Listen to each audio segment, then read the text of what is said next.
Hi guys, one of the reasons why I didn't respond to the news about the agreement between the US and the EU, this trade deal that Donald Trump has been talking about, is because it doesn't make a lot of sense. You see, the EU has agreed with Trump that private companies in Europe will invest in the US over the next number of years to the value of $600 or $700 billion. But these are private companies, not the EU investing in this, which doesn't make a lot of sense because EU companies, European companies, private companies could pull their funding at any stage.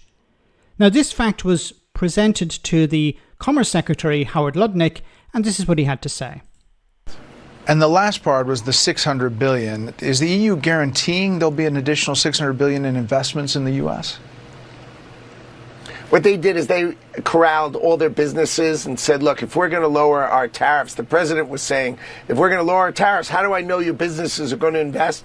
And the European Union put together all of their companies, their pharmaceutical companies, their auto companies, all their businesses who made commitments to the European Union that they could then give to President Trump and said, we are committed to building in America $600 billion of additional investment. That's on top of the $110 billion they invest a year.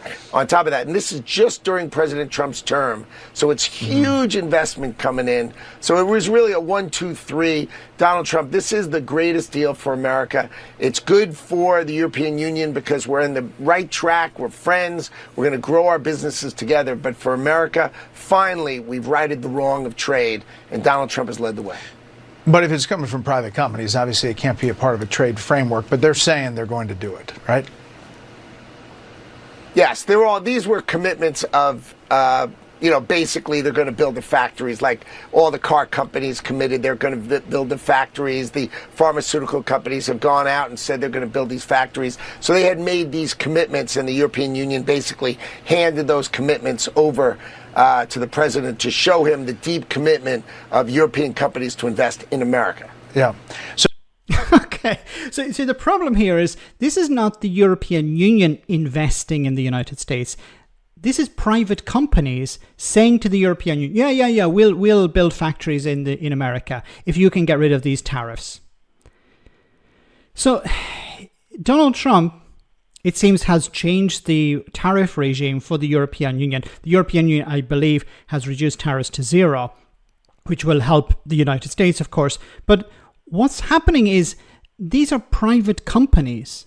They could decide at any stage, actually, it's not feasible to invest in the United States. We're talking about 5 years, 4 or 5 years here in the future. Well, 3.5 years left with Donald Trump. But these companies may view next year as, actually, we don't want to invest in the United States. Then what happens? Because Donald Trump has already moved on the tariffs. Is he going to reintroduce the tariffs later on if he doesn't see this threshold of $600 billion?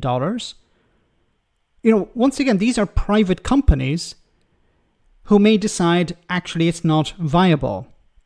There's no guarantee. And the European Union can't force companies to invest in the United States in the same way as the United States can't force companies to invest there either. So it's all a little bit strange as some sort of agreement, because once again, it's not an agreement between the EU and the US. It's a belief or a hope that European-based companies will invest in the future in the United States. And then Donald Trump can do a bit of a victory lap. I think the American people, and maybe some Europeans, have had the wool pulled over their eyes. And Donald Trump presents this as a victory. Let me know in the comment section, guys, what you think, and I'll see you in the next video.